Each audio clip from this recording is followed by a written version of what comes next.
Hei, näin otat Arvin kompostorin käyttöön. Laita ensin kompostorin pohjalle risuja, jotta pohja-astian vuotoreijät eivät tukkeennu ja suotonesteen virtaus pohja-astiaan on vapaa.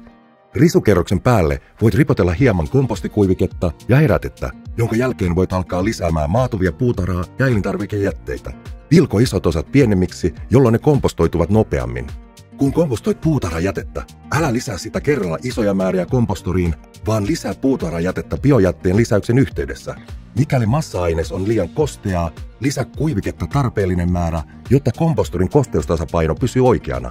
Aerobin kompostorissa olevan patentoidun keuhkorakenteen vuoksi kompostoriin lisättävää massaa ei sekoiteta. Kompostoituminen alkaa, kun kompostorissa on riittävästi kompostoituvaa materiaalia, joten lisää kompostoituvaa massaa säännöllisesti.